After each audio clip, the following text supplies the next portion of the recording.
Buon pomeriggio, un altro appuntamento con Preview, la nostra anteprima, l'anteprima di Telecolor del weekend sportivo e calcistico. Ovviamente il Catania in primo piano con la partita di Foggia, che assume anche dei connotati particolari dopo quello che è successo alla fine della scorsa giornata con la morte di 3 tifosi foggiani che tornavano dalla trasferta di Potenza. Ovviamente fari puntati anche su Messina e Trapani e in questa occasione anche sulla Meta Catania di calcio a 5 che esordisce in campionato e che la prossima settimana attende il main draw di Champions League. Parleremo di tutto questo insieme ai miei ospiti a partire da Carlo Breve. Ciao Carlo. Buonasera Marco e buonasera a chi ci vede da casa. Ne parlo anche con il presidente della Meta Catania, Enrico Musumeci. Buonasera. Salve presidente, Buonasera. Piacere di averla qui. Grazie. Per la prima volta a Preview, o almeno con me, perché forse con Alberto Cigalini c'era esattamente, c'era già stato. E poi Ermanno Florio. Ciao Ermanno. Buongiorno Marco, buongiorno a tutti i nostri Con telespettatori. te esaminiamo tutte le situazioni tattiche che attendono il Catania dalla partita dello Zaccheria, ma andiamo al sorriso più bello, senza che me ne vogliano i miei ospiti di questa trasmissione, vale a dire da Anna. Ciao Anna. Ciao Marco, buonasera e buonasera ai nostri telespettatori. Vi ricordo che potete inviare messaggi al 342 77 12 855. Anna, io torno subito da te perché facciamo il programma della prossima turno di campionato, ovviamente con la classifica. Prima però ricordo che oggi è arrivata la determina da parte del prefetto di Foggia, lo sapevamo, non ci saranno tifosi provenienti dalla Sicilia per la partita dello Zaccheria, i tagliandi per tutti gli altri settori dello stadio di Foggia, dello stadio dei rossoneri, saranno emessi solo per i residenti della regione Puglia. Torno da te Anna per il programma della giornata e la classifica. La 10ª giornata di campionato inizia domani alle 15 con 2 partite. Latina Altamura e Sorrento Benevento. Alle 17:30 Turris Giuliano. Domenica 20 ottobre alle 15 3 partite. Foggia Catania, Juventus Next Gen Avellino e Trapani Cerignola. Alle 17:30 Messina Monopoli. Alle 19:30 Crotone Taranto. Si chiude la 10ª giornata di campionato il 21 ottobre alle 20:30 con Casertana Cavese e Picerno Potenza. Passiamo subito alla classifica. In testa alla classifica con 19 punti Benevento, segue Cerignola 18, Catania, Monopoli, Giuliano 17, Picerno 16, Potenza 15, Trapani 14, Avellino, Sorrento 13, Cavese 10, Foggia 9, Messina, Crotone, Casertana, Turris 8, Altamura e Latina 7, Juventus Next Gen e Taranto 6 punti. Anna, torno da te fra poco, grazie per insomma, tutte le considerazioni. Parleremo come sempre anche dei social, di quello che succede anche nel mondo Catania, perché tanti giocatori del Catania sono dei ragazzi ovviamente, per cui amano i social e mettono lì le loro emozioni. Intanto vi chiedo che partita sarà quella di Foggia. È una partita già importante perché il Catania arriva da 3 vittorie consecutive, per cui è un altro esame verso la crescita definitiva di questa squadra? Carlo. Intanto si affrontano 2 squadre dalle grandissime tradizioni, no? 2 squadre che hanno fatto la Serie A ad altissimi livelli entrambe, 2 grandi tifoserie, quindi rispetto anche per questi 3 ragazzi che hanno perso la vita per andare a seguire la loro squadra. Che partita sarà? Il Foggia sicuramente è ripresa perché è condotta da un condottiero, allenatore che conosce la categoria come le sue tasche e che quindi cercherà, di Ezio Capuano, per chi cercherà non lo di tendere una trappola al Catania, ma toscano alle spalle larghe e ha grandissima esperienza per sicuramente controribattere alle trappole tese dal suo collega. Al Presidente volevo chiedere questo: maglia rossa-azzurra, colori importanti e l'onore di avere sul petto quel triangolino, quello scudetto, perché insomma è bello, è un piacere anche questo, cioè pensare di rappresentare Catania con lo scudetto sul petto, penso che è un orgoglio enorme. L'orgoglio è enorme, però io, così come sono fatto nella vita, anche nella mia vita di imprenditore, di questi successi, di questo scudetto ne gioisco per qualche giorno. Adesso per me è solo un'assunzione maggiore di responsabilità. E questa è una cosa che ho trasmesso subito al mio staff e ai miei giocatori, perché adesso ci aspetterà un periodo particolarmente particolarmente pesante perché faremo 26 partite, anzi 3 già le abbiamo fatte e sono andate bene in Danimarca, da qui ai primi di gennaio, e quindi i ragazzi e tutto lo staff sanno che quello scudetto adesso significa maggiori responsabilità, maggiore impegno e maggiore grinta. Si parte da stasera con la Came Treviso, Came Dosson Treviso, partita importante al Palacatania, inizio il campionato, poi di Champions ne parliamo durante la trasmissione, sì, perché poi c'è il grande appuntamento con la Champions. Sì, sì, stasera si parte con una classica della Serie A. Meta Came Treviso è una partita che spesso è stata la prima di campionato, spesso è finita anche in pareggio perché loro sono una squadra che hanno una grande esperienza come noi, spesso sono arrivati ai playoff scudetto e quindi sappiamo che sarà una partita tosta e dura, soprattutto perché cominceremo a essere il nostro tragitto da campione d'Italia, quindi sappiamo che adesso ci sarà un 10% in più, quindi un 110% che daranno le squadre. Tutti vi attendono dal varco, ovviamente, è normale che sia così. Come sempre facciamo, noi diamo spazio con moltissimo piacere a tanti ex giocatori rossazzurri. Nel caso specifico abbiamo collegato un ex giocatore che poi è anche un amico, Adrian Ricchiuti. Ciao Adrian, buon pomeriggio. Ciao. Ciao Adrian, allora senti, io so che tu hai sempre seguito il Catania, lo stai facendo anche in questo momento, che idea ti sei fatto? È la squadra giusta per provare a correre fino alla fine per l'obiettivo che tutti i tifosi sperano e che non si dice per scaramanzia? Sicuramente sentivo parlare prima da un ospite dell'allenatore. L'allenatore è un allenatore vincente per questa categoria, ho avuto modo di conoscerlo anche perché l'anno scorso ha vinto il campionato con il Cesena e quindi lo seguivo più da vicino, essendo vicino a Rimini, è un vincente per questa categoria. Sicuramente il Catania farà un campionato di vertice fino alla fine, poi sappiamo tutti che il calcio in Serie C è un campionato che vince solo una e il playoff è una lotteria, però sicuramente il tragitto che entra presso il Catania è quest'anno è quello buono. Poi ripeto, non c'è la bacchetta magica, ci auguriamo tutti che continui ad andare così come sta andando fino alla fine. C'è un giocatore che ti ha colpito particolarmente in questo nuovo Catania, che magari vedi anche simili a quelle che erano le tue caratteristiche? No, sicuramente nessuno si aspettava, al di là del nome che stai facendo così bene fino adesso in inglese, no? Perché tutti, quando ha firmato, tutti avevano un po' questa paura così, però credo che sta rendendo al meglio fino adesso. Quindi, poi Catania c'ha De Rossi, che secondo me è un giocatore che deve rientrare molto forte per questa categoria, che Toscano lo conosce molto bene, visto che l'anno scorso a Cesena ha fatto un campionato straordinario. Secondo me ci stanno tutte le buone possibilità che Catania continui a fare un campionato così. Adrian, mentre coinvolgo anche gli altri ospiti in studio, ti chiedo di guardare verso proprio il computer, perché nel momento in cui guardi verso il computer ti sentiamo anche meglio, almeno mi è sembrato di capire così. Scusate che io con la tecnologia è un disastro. È un male di tutti, almeno noi di questa età, non proprio millennials, diciamo, fra virgolette. Carlo... Sì, volevo chiedere ad Adrian, che conosce molto bene il calcio giovanile dalle sue parti, se possiamo aspettarci da Stoppa, che ha un po' le tue caratteristiche, un trequartista funambolico, possa essere più concreto, se lo conosci e ti aspetti un salto di livello da parte del ragazzo.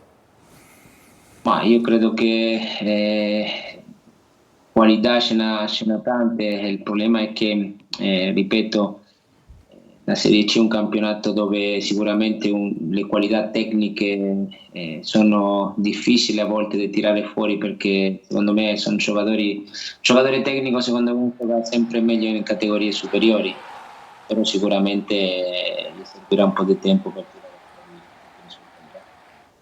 Senti, a proposito poi di Jimenez, no? È un giocatore che nell'ultima partita di campionato ha giocato da mezzala, è un giocatore di fantasia che però viene adattato anche in quel ruolo di centrocampo. A me sembra che è successa anche a Ricchiuti, no? Una cosa simile, no? Perché Ricchiuti era un giocatore di grandissima fantasia, di grandissima qualità, stiamo parlando di Serie A ovviamente, che è stato, a cui è stato chiesto anche di fare un po' di legna lì a centrocampo e lui ci è riuscito molto bene, vero?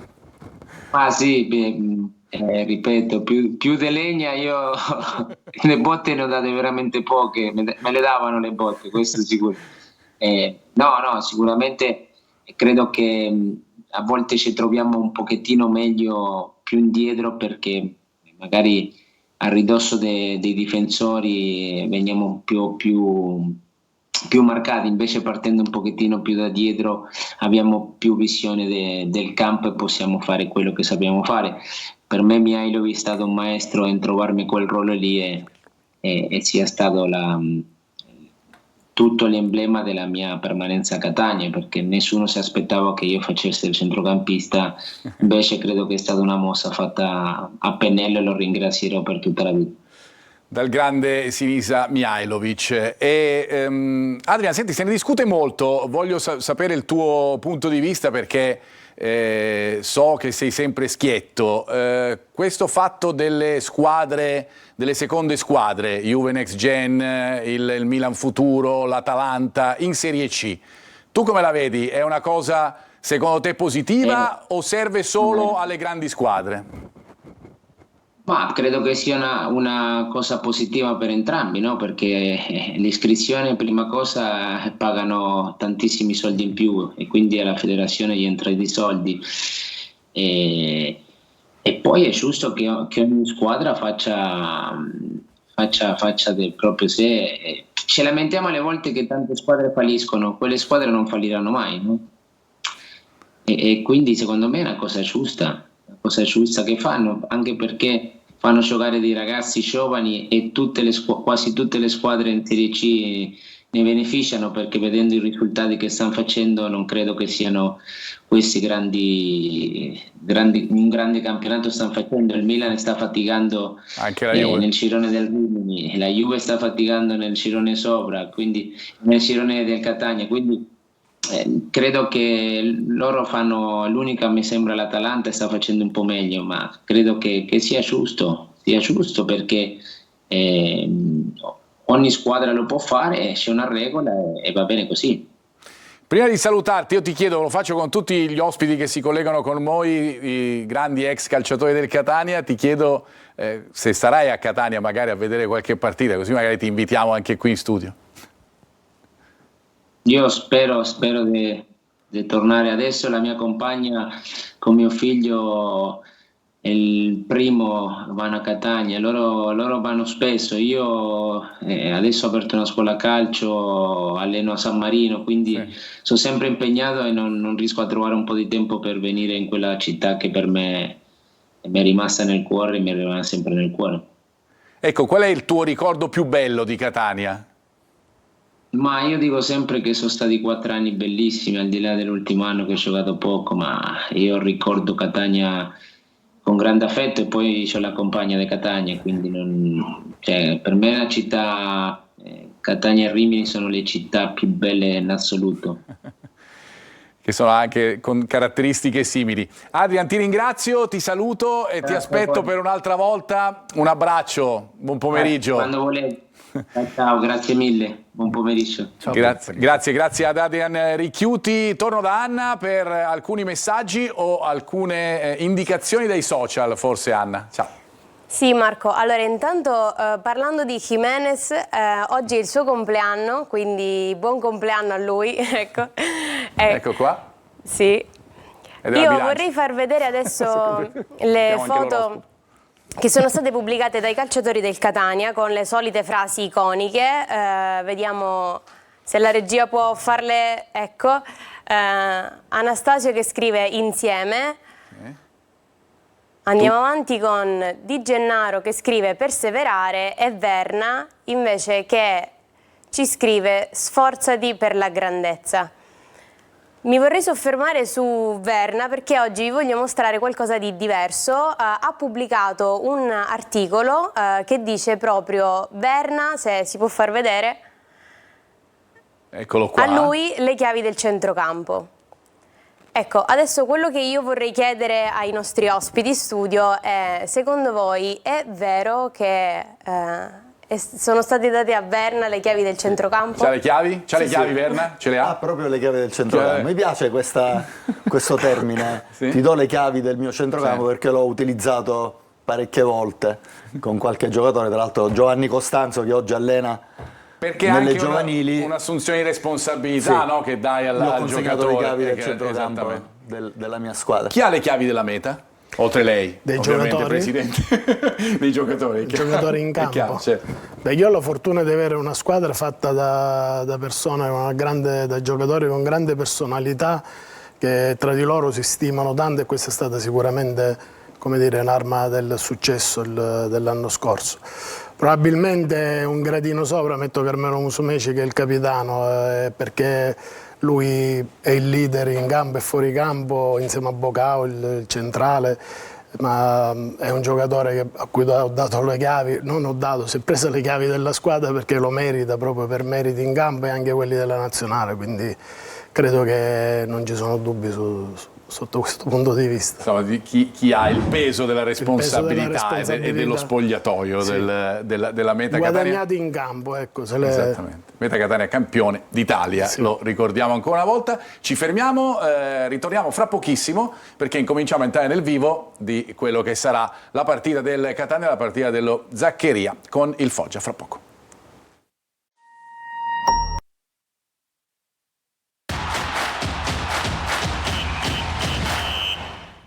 Di nuovo in studio, entriamo nel vivo della partita dello Zaccheria. Mi dicono dalla regia che è già collegato il giornalista di Foggia TV, canale 99, direttore di calciofoggia.it, Tiziano Enrichiello. Ciao Tiziano, buon pomeriggio. Buon pomeriggio a voi e ben ritrovati, naturalmente. Allora, noi ospitiamo alcuni colleghi, appunto come te in questo caso, per parlare della squadra che affronta il Catania. Intanto ti chiedo, ed è doveroso e normale in questo momento, qual è l'ambiente di Foggia. È anche abbastanza naturale attendersi quale sia la risposta dopo tutto quello che è successo, dopo i funerali, con questa grandissima partecipazione allo stadio, proprio allo stadio Zaccheria.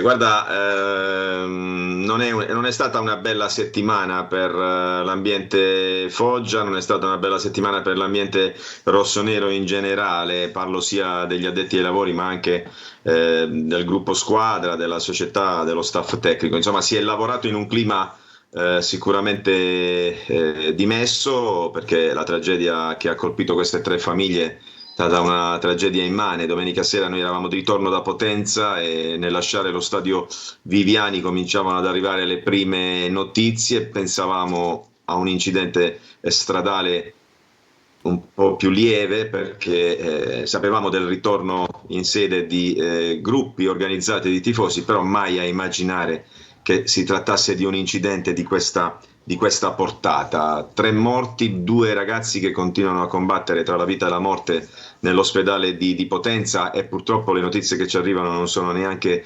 confortanti, e quindi siamo anche lì in apprensione, proprio perché la loro vita è appesa a un filo, e quindi potete immaginare qual è l'umore, qual è lo stato che si sta vivendo in questo momento. Tra l'altro anche noi abbiamo sospeso le trasmissioni sportive per tutta la settimana. Io proprio stasera avevo la mia trasmissione sportiva, non andrò in onda proprio per rispetto verso questo momento. Il Calcio Foggia ha sospeso tutte le conferenze stampa, non ci sarà neanche la conferenza stampa pre-gara di mister Capuano, dove solitamente chiediamo e cerchiamo di avere anche le ultimissime da casa Foggia, quindi sarà difficile anche per noi arrivare a domenica con un minimo di notizie. Certo, insomma, abbiamo le nostre fonti, qualcosa siamo riusciti a captare, però non possiamo essere certi fino all'ultimo momento sulle condizioni di alcuni calciatori. Ce n'è qualcuno che è uscito malconcio dalla trasferta di Potenza, vedi Salines, Camigliano e Bezzoni, che insomma non erano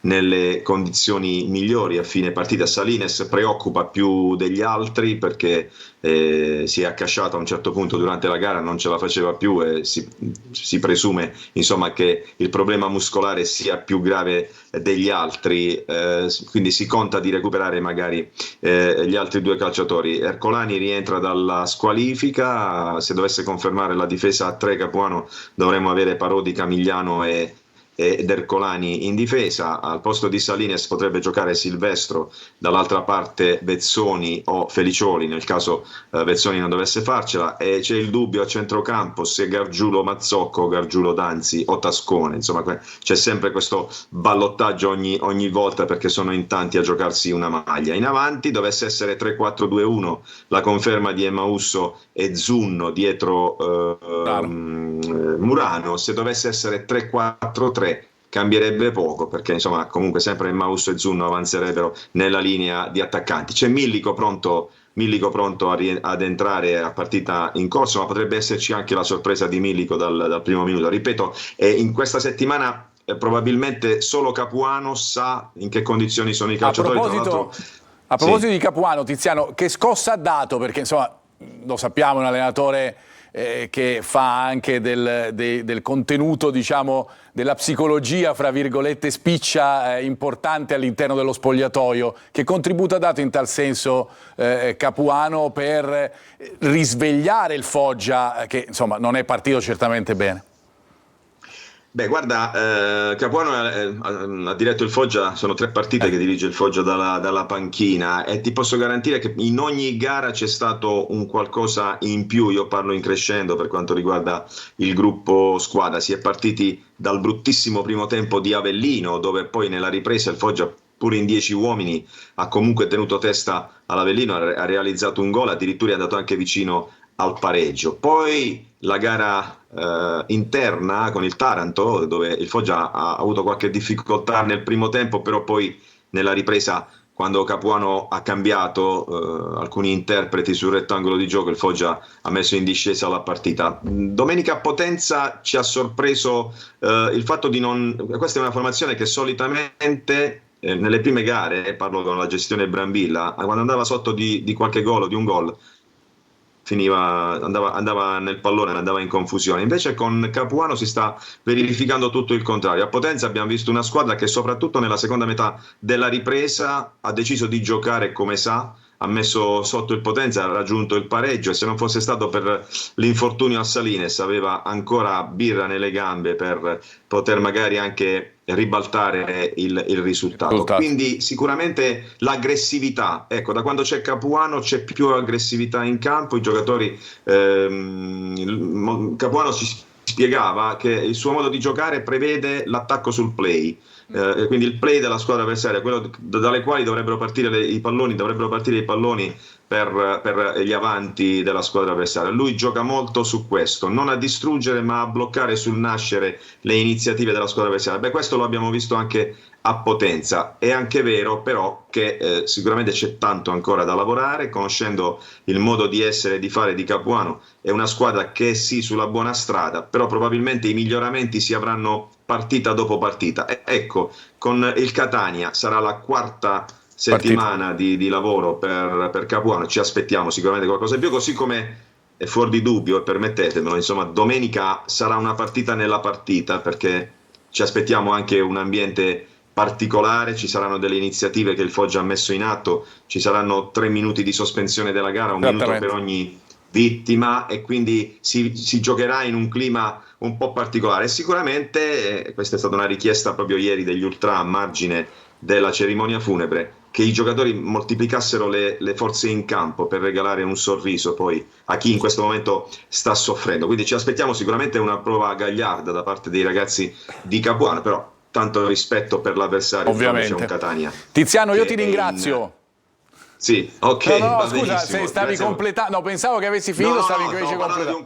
Di un Catania in ottima salute, quindi tanto rispetto per gli avversari sicuramente. Io ti ringrazio ancora anche per le considerazioni che hai fatto sul momento particolare, ovviamente, che si attraversa in casa Foggia. Ci vediamo allo Zaccheria allora. Ciao. Va benissimo, ciao, grazie, Tiziano. buon lavoro, buona serata a voi. Buon pomeriggio anche a te. Ricordiamo anche che l'incasso totalmente sarà devoluto ai familiari delle vittime, anche la parte che spetta al Catania. È importante considerare anche questo. Allora andiamo a vedere la grafica, ne abbiamo parlato tanto, le grafiche sul mister del del Foggia e sul giocatore più rappresentativo, Ezio Capuano. Ne abbiamo parlato tantissimo, le caratteristiche le conosciamo. È un allenatore, lui si è definito un po' il Robin Hood del calcio, la difesa a 3 è il suo tratto caratteristico, e da fine settembre sulla panchina del Foggia ha preso il posto, come ci diceva Tiziano, di Brambilla. Il giocatore più rappresentativo, mentre Carlo voleva dire qualcosa su Capuano? Difesa a 3 sicuramente dall'inizio, però ci ha abituati in queste 3 gare a cambiare sempre sistema di gioco. Esattamente, è vero. E a portare la difesa a 4, ha fatto 4-3, 4-2-3-1. Ne parleremo anche con Ermanno nei secondi fra tempi, poco. quando si trova sotto, ha cambiato diverse volte il sistema di gioco. Giocatore del momento, diciamo, oltre che più rappresentativo, ma sicuramente del momento, è Mausso, perché chiaramente i numeri parlano chiaro per il napoletano classe 1997, maglia numero 90, 10 gol l'anno scorso, quest'anno già 5 gol e gli assist, contributo alla salvezza del Messina e un gol contro il Catania, e i tifosi del Catania lo ricorderanno, e dunque lo diciamo anche per forma di scaramanzia, magari porta bene. Le ultime invece del Foggia in questo campionato parlano, quello che ci ha detto Avellino Foggia è la prima di Capuano. Sconfitta 2-1, ce l'ha raccontata prima Tiziano, poi Foggia-Taranto 2-0 contro onestamente una squadra che in questo momento diciamo, è in netta difficoltà, non solo in questo momento, e poi il pareggio di Potenza per 9 punti complessivi, frutto di 2 vittorie e 3 pareggi. Io andrei a guardare, così coinvolgo Ermanno, la grafica invece delle statistiche, per darci, Ermanno, tu un'idea di quella che è il confronto appunto fra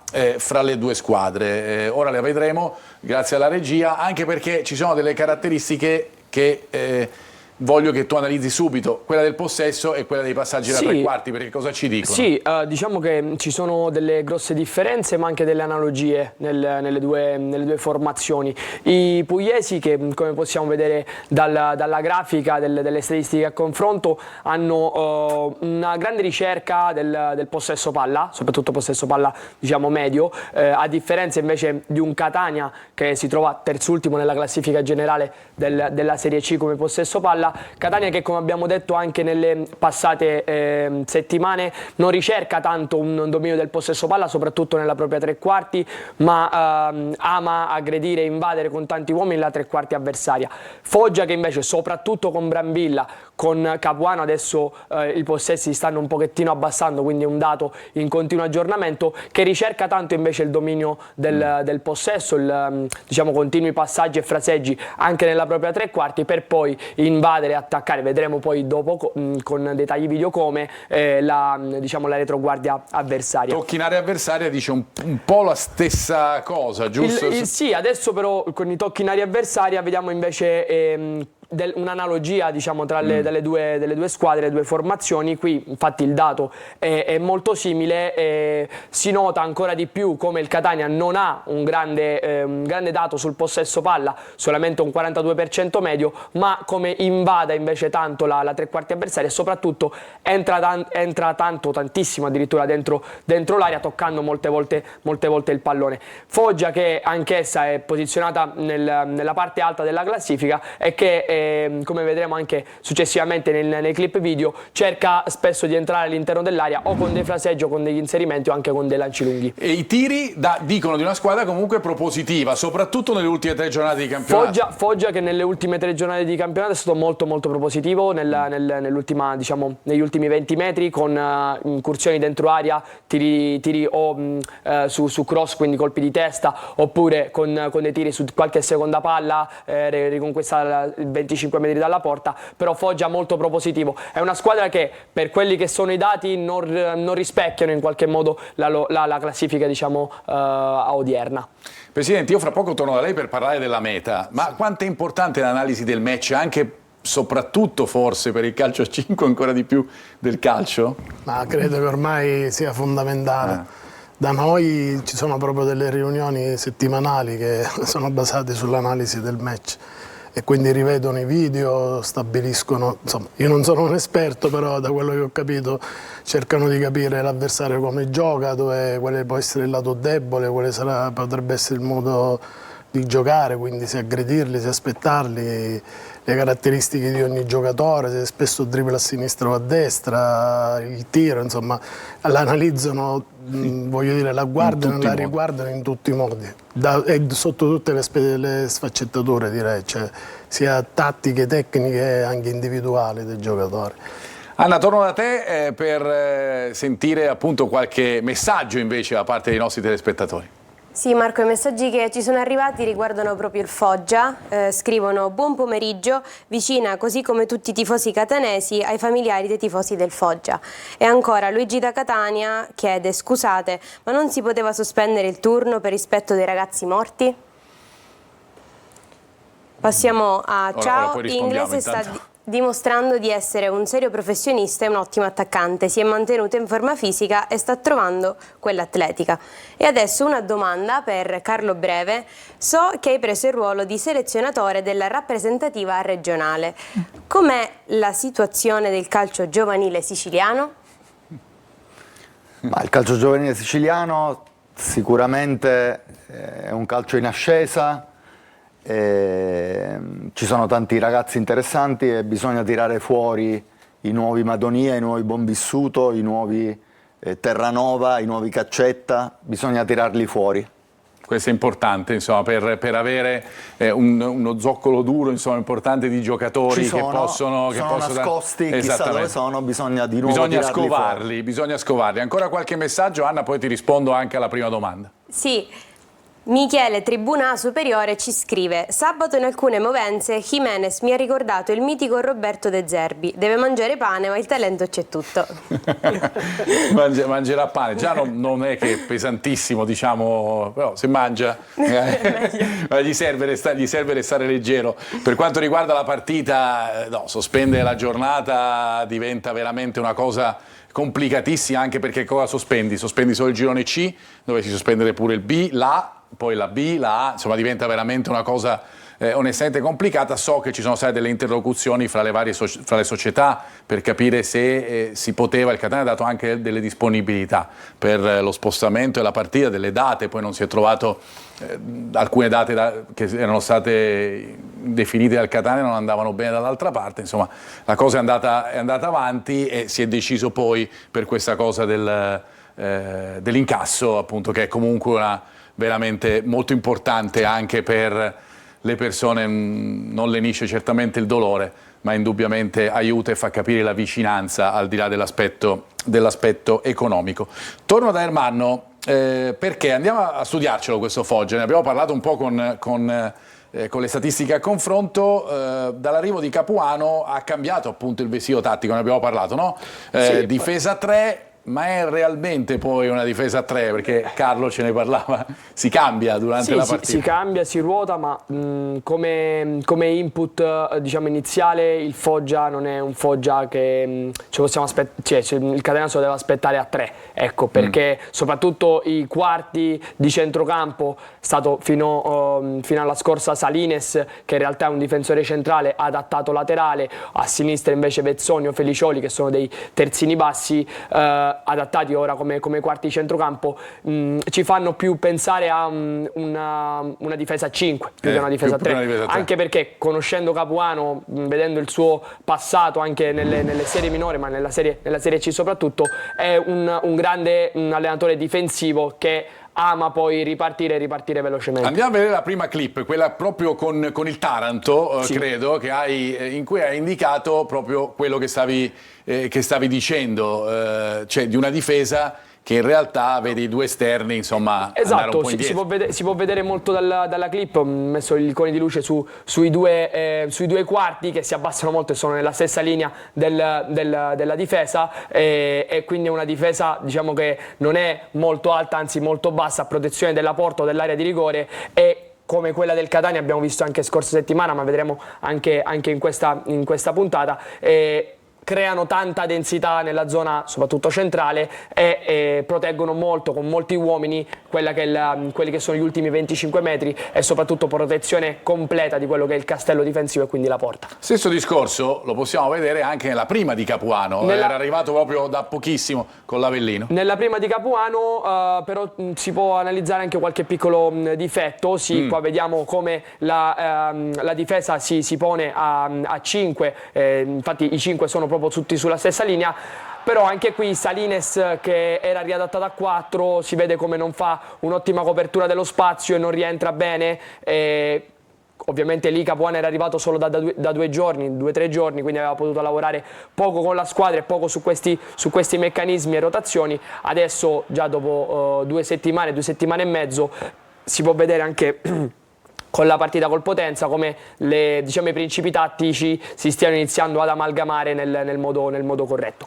Questa è la fase di non possesso, diciamo, del Foggia. Per quanto riguarda la fase di possesso, ha isolato in questo caso 2 clip con i riferimenti offensivi del Foggia. Ci diceva il collega poco fa, col 2-1 o col 3, ma poi alla fine sono sempre molto vicini. Di per sé, sia un 3-4-2-1, sia un 3-4-3 o quando poi spostano con un 4-3-3 o con un 4-2-3-1, i riferimenti offensivi sono tutti molto vicini, soprattutto su delle ipotetiche palle lunghe o su delle ipotetiche transizioni veloci. Vediamo proprio benissimo su questa clip Mausso, Zunno e la punta centrale come siano molto vicini per occupare quello spazio centrale del campo, dove l'obiettivo poi di Capuano è quello di dominare con tanti uomini quella zona per creare sia delle triangolazioni veloci e quindi poi entrare all'interno delle maglie difensive avversarie, sia quello di, come vedremo poi nella prossima clip, ricercare dei traversoni laterali con Salines in questo caso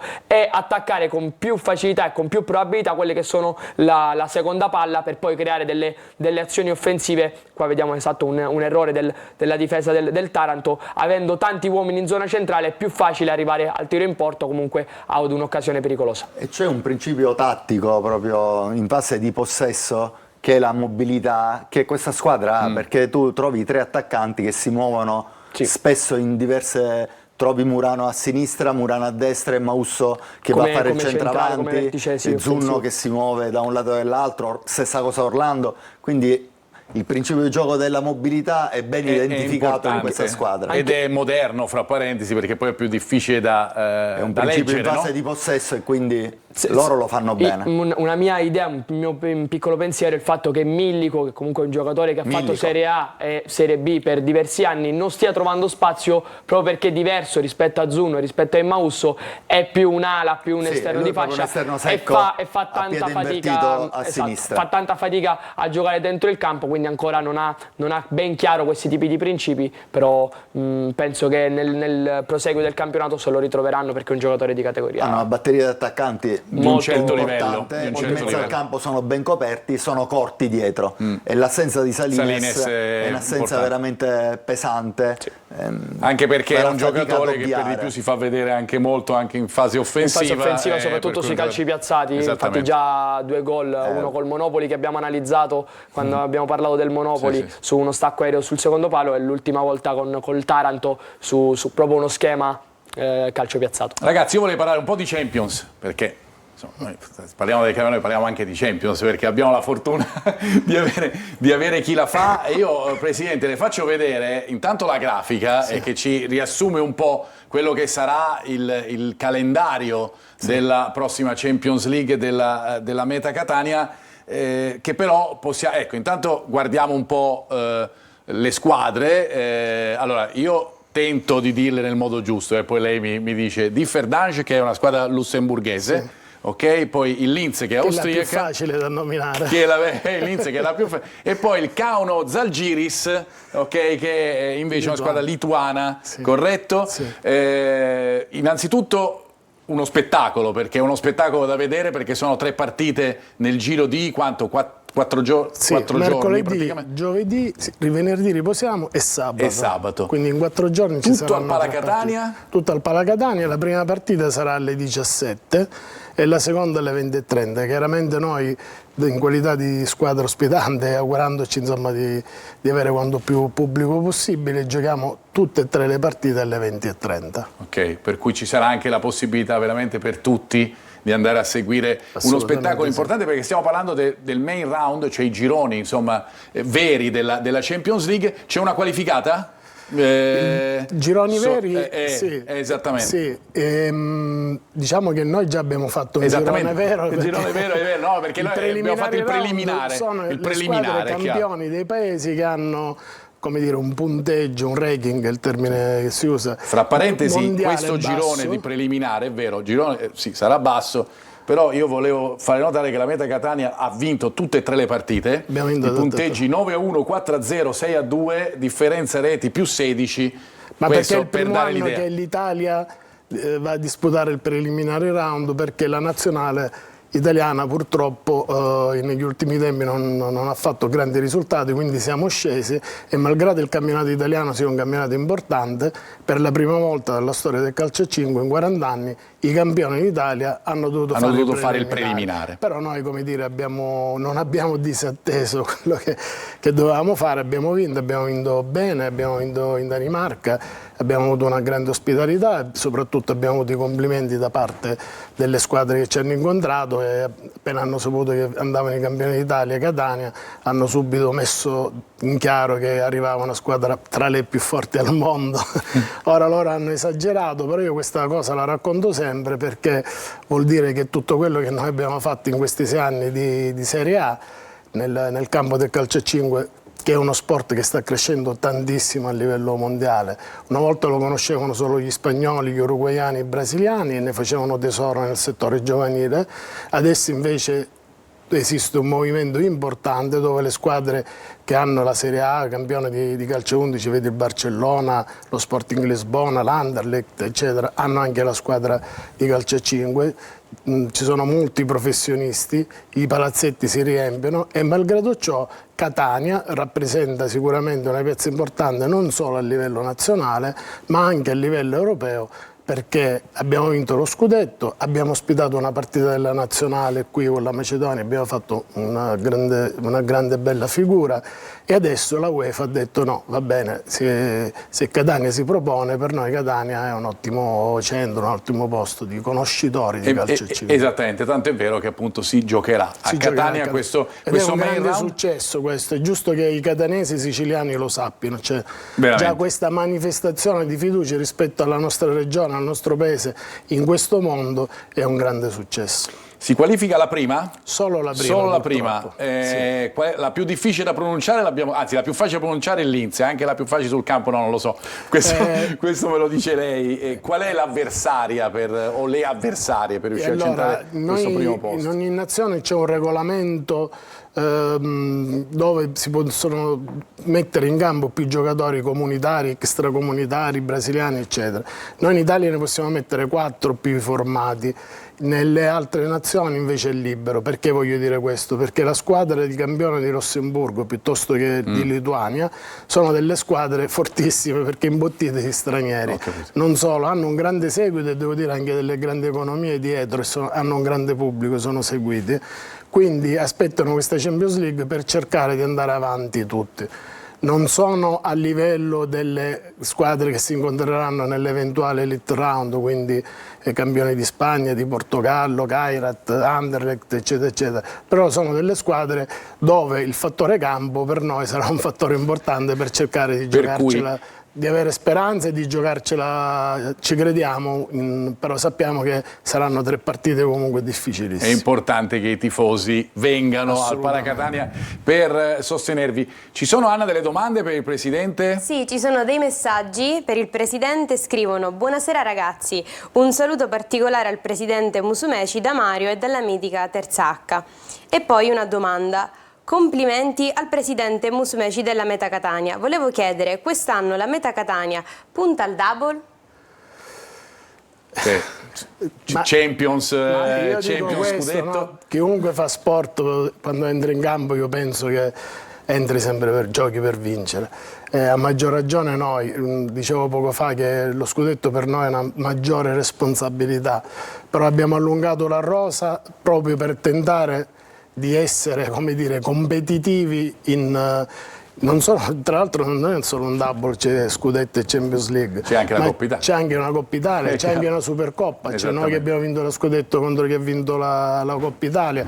Quindi cercheremo di essere competitivi, ma sappiamo che è dura, è molto dura anche sotto l'aspetto psicologico, insomma, riuscire a mantenere, come dire, il livello alto con degli impegni così importanti. Presidente, torneremo ancora a parlare di meta fra poco, perché poi c'è un appuntamento, l'abbiamo detto all'inizio puntata, ma voglio ritornarci fra qualche ora appunto per l'esordio in campionato. Torniamo invece a parlare del Catania con la lente di ingrandimento, Ermanno, perché andiamo a vedere un po' quali sono le caratteristiche. Noi ogni volta tentiamo di snocciolare una caratteristica diversa, no? di questo Catania. Andiamo a vedere appunto attraverso la grafica, perché è un Catania che gioca palla a terra? È un Catania, o che preferisce giocare palla a terra? È un Catania che preferisce giocare palla a terra e lo possiamo vedere benissimo dai dati che arriveranno qui nella schermata.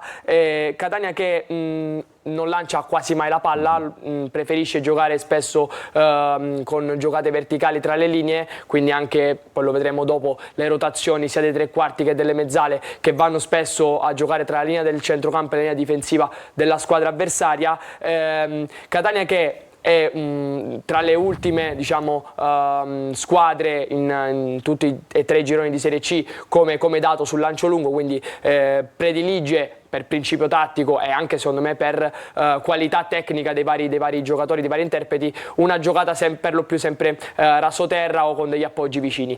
Però ho voluto mettere proprio diciamo, una domanda, no? Il discorso, ma quando la palla si alza, ecco, quindi quando la palla inizia a alzarsi o in fase difensiva o in fase offensiva, il Catania come reagisce? E i dati ci dicono abbastanza bene, perché diciamo che il Catania è primo nei duelli aerei vinti, 56%, quindi c'è una dominanza quando si alza il pallone e si va a duello, dominanza della vittoria etnea.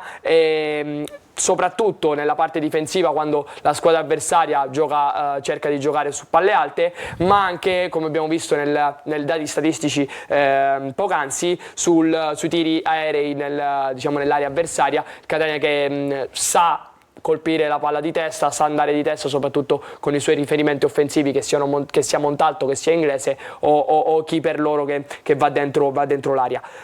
Quindi Catania, diciamo, dai due volti. Che sa giocare, che predilige giocare palla a terra, ma che quando il gioco si fa duro, diciamo, i duri cominciano si fa alto in questo caso, esatto, proprio si fa alto. Anna, torno da te, altri messaggi? Sì. Giancarlo Torres scrive: buonasera, il Benevento ha perso 2 partite, ne mancano altre 4 ed è fuori dal primo posto. Teoria Lucarelli. E ancora Luigi D'Agira: il Catania di quest'anno sarà la squadra ammazza campionato. Abbiamo un grande allenatore, una grande squadra, il vero problema è un attacco che non va bene, ma a gennaio ci saranno nuovi rinforzi per fare questo benedetto salto di categoria. Speriamo. Insomma, vediamo. L'attacco non mi sembra che ce ne sente. Se Inglese continua così. Bisognava solo aspettare che crescessero gli attaccanti dal punto di vista fisico, e stanno crescendo bene, soprattutto Inglese, che è un po' la punta di diamante del Catania. Domenica scorsa ha fatto una grandissima partita anche dal punto di vista fisico. Sì. È vero, grande prestazione. Vedo che anche a destra convengono. L'ho detto anche in altre interviste, Inglese è un giocatore di categoria superiore, doveva recuperare la forma, ma soprattutto anche abituarsi a questo tipo di campionato. Però Inglese può essere l'attaccante là davanti che fa la differenza, secondo me. Che fa certamente la differenza e sta incominciando a farla. L'ha fatta in 3 partite, certamente con i 3 gol che ha messo a referto. Torno nuovamente da Ermanno, perché andiamo a vedere proprio invece per il Catania, individuiamo un po', in questo caso attraverso le clip, sia nella fase di non possesso che nella fase di possesso. Ad esempio ci sono dei passi avanti in difesa. Diciamo che la volta scorsa avevo un pochettino bacchettato Castellini su una situazione. Ti ha chiamato e allora hai deciso di trovare invece ho voluto proprio analizzare questo taglio video su una grandissima copertura proprio sul principio Marco Copro, vedendo in difficoltà sull'1 contro 1 il suo compagno di reparto, prontissimo a coprirgli le spalle e a non subire il tiro in porta. Ma in questo taglio ho creato anche dominanza su Carpani, che al 78esimo, 79esimo fa una corsa di 50 metri per recuperare diciamo, la posizione, per dare una mano manforte alla sua difesa, e questo ci fa comprendere la quantità, il cuore e la generosità di questi ragazzi, che stanno diventando un gruppo molto compatto e che si aiuta. A proposito di compattezza, ne abbiamo parlato le giornate scorse, mi sembra che sia un dato ormai appurato per il Catania, la densità in chiave difensiva. Toscano conosce la categoria e come Capuano sa che per subire poco, per in qualche modo fare anche più punti possibili, devi avere una difesa di ferro in qualche modo. Ed ecco che si presentano sempre queste costanti anche con nella partita con l'Altamura. Catania che fa giocare l'avversario. Lo vediamo nella prossima clip, sì, eccola qua. Catania che fa giocare l'avversario, ma che proprio quando l'avversario gioca lontano dalla porta si abbassa molto, crea tanta densità, soprattutto in zona centrale, e abbassa la linea, diventando addirittura una linea 5 o anche una linea 6, ma rischiando il meno possibile negli ultimi 20-25 metri, quindi non concedendo spazio tra le maglie difensive, non concedendo diciamo imbucate, filtranti dietro l'ultima linea difensiva, e quindi grande compattezza che poi regala dei clean sheet. Praticamente i numeri dicono quello, no? È una squadra, una cosa che Carlo abbiamo apprezzato fin dall'inizio di questa squadra, che in casa non ha subito gol, cioè veramente fa impressione. Basta dire quello. Basta dire quello, è vero. Senti, poi il discorso dei principi difensivi ne parlava Spalletti qualche anno fa in un webinar. Non è tanto un discorso tattico quanto un discorso proprio cognitivo, no? Quindi comprende più un discorso mentale e psicologico. Abbiamo visto prima, abbiamo analizzato il discorso di Carpani che dà una mano alla squadra, un discorso dei tre quarti che si abbassano, dei quarti che vanno a fare i quinti. Quella è l'identità a Catania, e quella è l'identità fortissima che sta trasmettendo. Non sono solo i tre difensori. Domenica abbiamo visto Jimenez togliere una linea di passaggio dentro area. Cioè, e io so che Jimenez fa la differenza. Da parte di Toscano c'è molta attenzione su Jimenez durante gli allenamenti, perché appunto gli si richiede di fare anche questa, una componente in più che nel calcio moderno è certamente importante per un giocatore di qualità come lui. Se riesce ad aggiungere anche quel po' di quantità, cambi il tuo rapporto con la squadra, ovviamente. Alta densità anche sui piazzati. Anche sui piazzati il Catania è molto, molto attento, cura molto questi aspetti. Abbiamo analizzato un taglio video proprio di un calcio d'angolo dell'Altamura, dove il Catania predilige marcare a uomo, ma 3 o 4 giocatori sono sempre alla ricerca della palla, più sulla zona del primo palo, che è la zona principale di caduta, ma anche all'interno dell'area, al centro dell'area c'è un giocatore, in questo caso era Ierardi, che cercava proprio questa palla centrale e andava all'attacco della palla. Tutti gli altri invece erano una marcatura molto stretta a uomo, che poi ha portato, diciamo, a una seconda palla, a un tiro sporco dei pugliesi, ma squadra del Catania molto molto molto attenta in qualsiasi situazione. Si è notato come domenica anche sui calci d'angolo delle squadre avversarie si marcasse con questa zona mista, quindi 2-3 uomini alla ricerca della palla, tutti gli altri in marcatura. Su punizione laterale invece Castello difensivo con 4 uomini a zona, 3 davanti a zona, 2 in barriera e 1 proprio al limite, quindi lì si marca proprio integralmente a zona. È una marcatura a zona con una linea molto bassa nei calci, diciamo, laterali, nei calci piazzati laterali, mentre per quanto riguarda i calci d'angolo è una marcatura mista, quindi predilige una marcatura a uomo con 3-4 giocatori che cercano la palla. Come ha capito Presidente, noi qui potremo parlare per circa 4 ore. Amo questi discorsi perché il nostro sport è l'esasperazione di tutto questo, nel senso che sono 4 che devono riuscire in campo più il portiere piacere, che adesso nel calcio a 5 moderno è molto utilizzato anche per fare il quinto di movimento, che devono comunque cercare di coprire la maggior parte del campo, fare i movimenti come è giusto fare, ed è meglio che uno abbia dei giocatori universali in maniera da poter girare, quindi l'esasperazione della tattica, voglio dire, nel calcio a 5 già c'è e nel calcio a 11 praticamente c'è pure, ed è un piacere anche seguire, vedere, come dire, in grande dei piccoli movimenti che noi facciamo in una zona più ristretta. Torno da Anna ancora, prima di tornare invece da Ermanno per le ultime 3 clip. Anna, se ci sono messaggi, mi sembra ancora per il presidente Musumeci. Sì, c'è una domanda, Marco. Chiedono: buon pomeriggio, vorrei chiedere al presidente Musumeci se anche quest'anno non si paga per la meta. Grazie. L'unico palazzetto di Serie A, campo di Serie A dove non si paga siamo noi in Italia e lo continueremo a essere grazie anche a un contributo che ci ha dato la Regione quest'anno. Per questa stagione la regular season sarà gratuita, quindi stasera si entrerà gratis come si faceva l'anno scorso. Chiaramente per le 3 giorni di Champions League questo non si può fare, ma anche per motivi di ordine pubblico. Abbiamo fatto una campagna abbonamenti. Abbiamo fatto una campagna abbonamenti, piccoli abbonamenti o il biglietto giornaliero, perché è chiaro che abbiamo UEFA, sicurezza, Digos, non possiamo permettere che la gente arrivi in migliaia e si sieda dove vuole, eccetera, ma ci deve essere un ordine col posto, e quindi per motivi, come dire, chiari, credo, abbiamo fatto questi abbonamenti e mi auguro che il pubblico catanese risponda e capisca, perché è giusto dimostrare che anche a Catania noi siamo civili, paghiamo il nostro biglietto, entriamo, seguiamo la nostra squadra del cuore, e credo anche che lo meritiamo, perché i sacrifici che sto facendo io e tutti i miei uomini, i nostri sponsor che ci stanno vicini, è giusto che vengano ripagati anche in questo modo. Per il resto, ripeto, sin da stasera ingresso gratuito, tutta la regular season sarà gratuito, l'ingresso sarà gratuito. Per vedere i campioni d'Italia gratuitamente gli unici in Italia. Al Pala Catania. Gli unici e i campioni, fra parentesi, i primi e gli unici, ecco, possiamo dire in questo modo. Torno da Ermanno, 3/4 che ruotano, perché così liberano gli spazi. Sì, molto simile al futsal, proprio il movimento di Jimenez e Stoppa, nel video lo possiamo vedere, che su una palla nella metà campo avversaria ruotano, Jimenez che va largo, Stoppa che viene al centro, creano proprio un triangolo di passaggio, e poi Jimenez che fa una giocata incredibile a no look, guardando Guglielmotti, e quindi ipotizzando un 2 contro 2 laterale, gioca la palla dentro, Stoppa che si è mosso benissimo tra le linee e ha ricercato quello spazio centrale, poi va al tiro e sulla ribattuta c'è Carpani che va subito ad attaccare questa seconda palla e a rimorchio esegue il primo gol del Catania contro l'Altamura. Abbiamo parlato nelle settimane scorse della transizione positiva, non sempre sfruttata al meglio da parte del Catania, ci sono anche lì dei miglioramenti, anche qui forse vuol dire che qualcuno segue la trasmissione o arriviamo a Toscano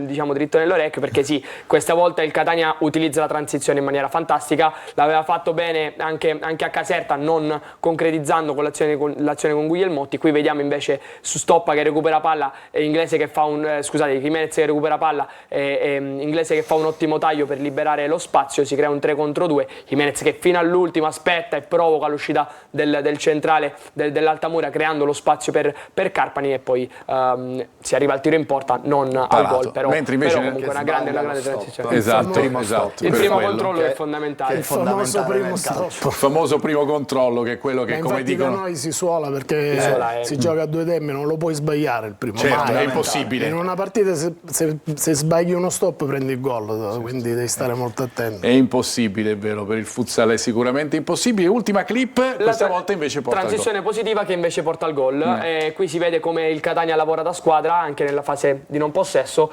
Vediamo proprio un'incertezza del centrocampista dell'Altamura, che viene pressato da 2 uomini, in questo caso Jimenez e Stoppa, non proprio due difensori, 2 amanti, diciamo, della fase difensiva, ma qui grande riaggressione, perché comprendono la difficoltà del giocatore in maglia bianca. Inglese in quel caso si è creato poi un 3 contro 1, Inglese libero di attaccare lo spazio centrale dentro aria e non sbaglia il primo stop, non sbaglia il primo controllo, e soprattutto da grande attaccante fa un grande gol. Fa un grande gol veramente. Noi ci fermiamo invece, andiamo in pubblicità, torniamo fra poco per lo spazio anche dedicato a Messina e Trapani. A fra poco.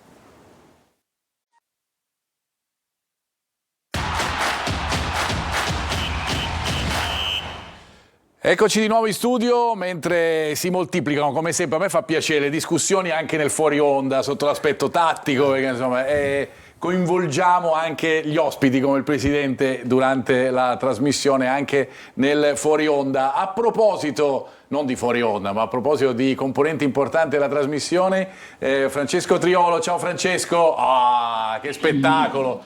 Che spettacolo! Ma è la terrazza, è la tua terrazza? No, magari. No, quella di tua suocera. Siamo dietro di me c'è il Sacrario di Cristone, il Porto di Messina. Mi sa che si vede anche la Madonnina del Porto con uno scorcio. Guarda che scorci ti faccio vedere la Messina. Ma veramente. Voi chiusi in studio, io ho la fortuna di stare un pochino all'aperto se non piove. No? Infatti ti invidiamo, ecco, solo per la pioggia magari. Senti, a proposito, tu sei con tutto questo bello spettacolo dietro proprio nei giorni in cui Sciotto si è rivisto all'allenamento del Messina. Guarda un po' che novità, e no? Oggi fa il compleanno. Hai visto, non solo i Menez. Messina è un po' un momento particolare anche per lui, è tornato ad assistere all'allenamento del Messina durante la partitella che si è disputata sul sintetico di Santa Lucia del Mela, una partitella che ha dato anche degli spunti interessanti in vista del match di domenica contro il Monopoli, ad esempio lo stato di forma di Krapicas, oppure la possibilità di utilizzare Salvo, che è tornato, si è allenato con una maschera protettiva del naso. Bisognerà vedere se poi Modica lo metterà in campo contro i pugliesi, però intanto sono arrivate un paio di buone indicazioni, considerato che il tecnico di Mazzara del Vallo non potrà contare né su Anselmo che è stato squalificato, né su Petrucci che non sta benissimo, quindi deve un po' rimescolare le carte sia dal punto di vista dei giocatori, ma forse anche del modulo. Ci sono delle valutazioni in corso e quindi è un momento un po' particolare per il Messina, che è reduce dal pareggio di Trapani, una partita che, come avete visto un po' tutti, i giallorossi hanno condotto sino ai minuti di recupero, forse meritavano qualcosina in più, però poi sono tornati al provinciale con un punto e adesso si ritrovano ad affrontare una delle formazioni, possiamo dirlo Marco, che è una delle rivelazioni in questo campionato. Il Monopoli sta bene, una squadra che a gamba, corre e quindi non è facile, però le ultime due partite che si hanno giocate con Benevento e Trapani ha tenuto testa ad entrambe, col Benevento in casa a Trapani al provinciale, quindi c'è fiducia nel fatto che i giallorossi possano giocarsi le loro carte e le loro chance anche contro il Monopoli. Ciccio, vediamo la probabile formazione. Ci hai detto di alcuni dubbi, ma insomma tentiamo di inquadrare un po' quelle che sono le possibilità in casa Messina. Sì, non è escluso Marco che piuttosto che giocare un 4-3-3 si possa partire con un 4-4-2, magari poi modificando, perché vedete Pedicillo e Pedugaro ti danno la possibilità anche di giocare col 4-2-3-1, magari arretrando Anatriello dietro Luciani e alzando un poco le ali, oppure col 4-3-3. È un 4-4-2 pulito, dove dovrebbe giocare Morleo sulla sinistra, che ha ben impressionato a Trapani, a meno che non si riesca a recuperare, dipenderà dalle condizioni fisiche, soprattutto che mostrerà in questi ultimi 2 giorni Salvo sulla sinistra, e poi Anselmo è squalificato, come abbiamo detto. Frisenna e Garofalo dovrebbero giocare in mezzo, anche perché come ha detto anche Petrucci non sta bene. Questo dovrebbe essere un po' dovrebbe essere gli uomini da schierare in campo con un modulo. Tutti dicono che i moduli non contano, che contano gli uomini, i movimenti in campo, e questo è proprio uno di quei casi in cui questa affermazione può essere vera.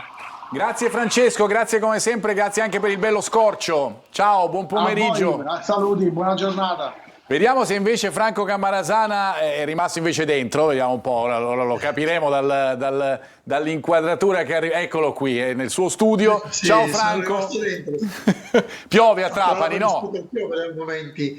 Sono rimasto dentro e niente, a Trapani c'è molta attesa per questo confronto di domenica con una squadra molto forte, il Cerignola, seconda in classifica. Il Trapani deve svoltare, perché reduce da due pareggi che lo hanno mandato in classifica, e domenica spera di tornare finalmente al successo. Ci saranno delle novità nel Trapani, sicuramente quella di Benedetti in difesa, che ha scontato il turno di squalifica, ma sembra che anche al centrocampo qualche cosa di nuovo si avrà. È probabile che rispetto alla formazione di domenica scorsa ci sia qualche cambiamento al centrocampo. Mancheranno ancora Zupper, infortunato, e Balietti, il terzino, anche io infortunato. È probabile che invece il Trapani torni sul mercato degli svincolati per quanto riguarda il portiere, perché Wikai, il portiere titolare dello scorso anno, si è infortunato, a quanto pare ne avrà per alcune settimane, per cui è probabile che si vada sul mercato degli svincolati. Non così invece per quanto riguarda la sostituzione al centrocampo di Mastrantonio. La società ha deciso di aspettare la riapertura delle liste a gennaio per sostituirlo. Quale probabile formazione la vediamo, l'abbiamo già vista, confermato il 4-3-3 per quanto riguarda il modulo, con Segolin tra i pali, Ciotti, Celiento, Silvestri, ripeto, come ho detto prima, Benedetti in difesa, a centrocampo Caric, Carraro e Carriero, ma ci sono Marino e Crimi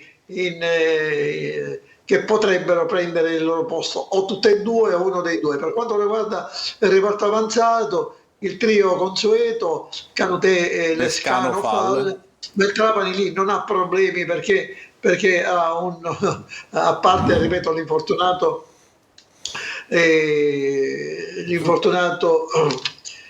Zuppel, ripeto, poi ha tutti disponibili praticamente, quindi lì Aronica può cambiare quando vuole.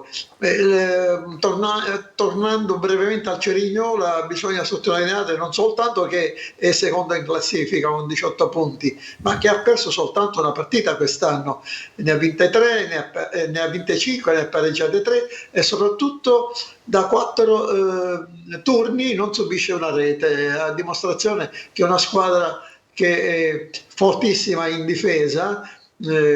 Sulle 9 giornate già disputate in 6 partite non ha subito gol. Questo per dirti quanto l'attacco pur importante del Trapani potrebbe avere difficoltà a incontrare questa squadra. Grazie Franco. Grandissimo allenatore siciliano. Esattamente, che è Peppe Raffaele. Grazie Franco, buon pomeriggio.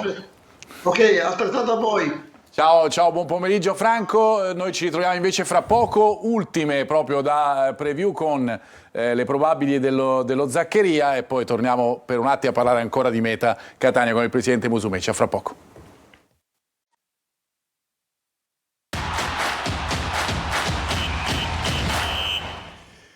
Ultima parte di preview, voglio tornare subito dal presidente Enrico Musumeci per ricordare la partita di questa sera. Intanto 20:30, esordio in campionato dei campioni d'Italia, libero, ingresso gratuito, Meta Came Treviso, per cui alle 20:30 sfida storica storica del calcio 5, partita. della massima serie del calcio 5 italiano. Nel ringraziare anche Attilio Scuderi, responsabile della comunicazione della Meta, che mi ha aiutato anche per questa puntata. Andiamo a vedere anche la grafica nuovamente della Champions League a partire da mercoledì 23 ottobre. Sì. 23 ottobre alle 20:30, la dica lei. Meta Catania contro i campioni di Lussemburgo. Ecco, vede come esperto il presidente.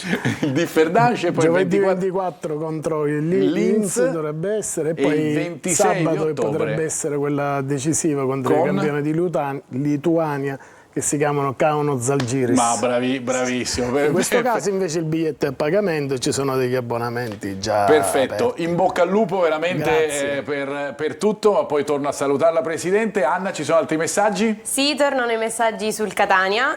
Marco Scillichenti scrive: Jimenez e Inglese sempre in campo per tutta la partita. Montalto entra in campo e più di una volta si fa ammonire, troppo nervoso, un po' di riposo.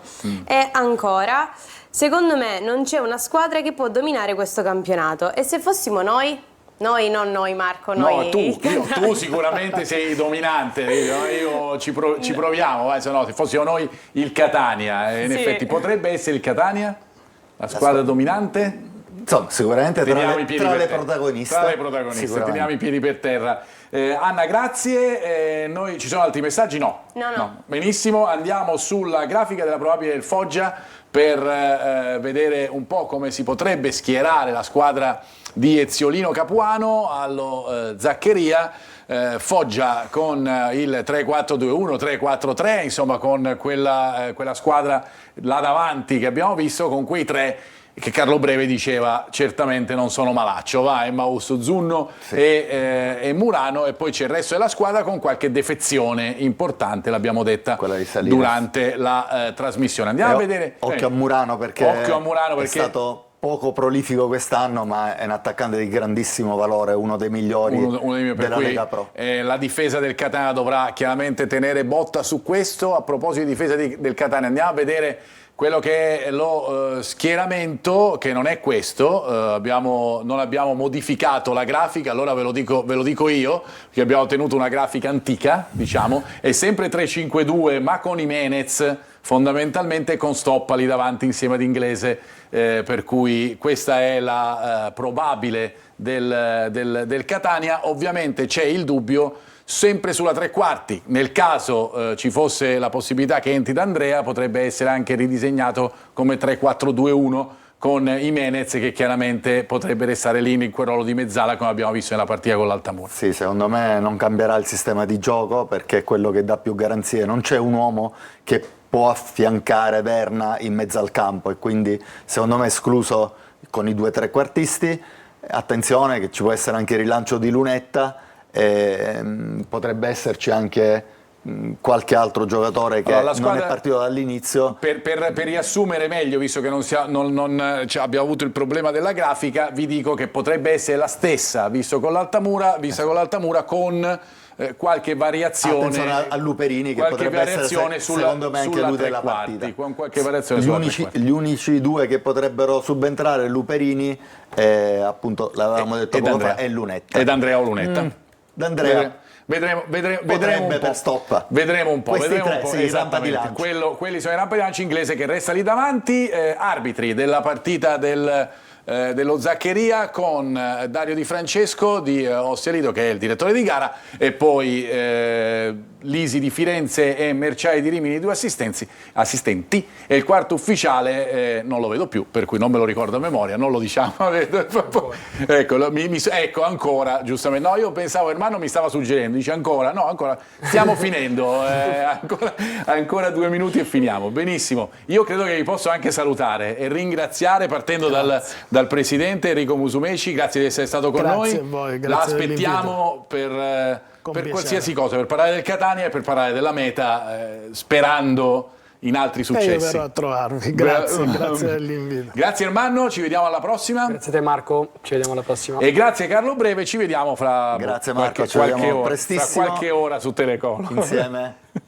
Ciao Anna, buon pomeriggio anche a te. Ciao Marco, grazie a te, ci vediamo venerdì prossimo. Noi ci vediamo proprio venerdì, invece io vi ricordo, a parte la nostra trasmissione che trovate anche sulla siciliaweb.it in streaming, gli appuntamenti con Telecolor dallo Zaccheria di Foggia alle 14:30 per diretta stadio, poi le interviste ai protagonisti. Lunedì ritorneremo con Anteprima Corner, con Corner, tanta produzione di sport per quanto riguarda Telecolor, e poi venerdì ancora noi con Preview. Ciao!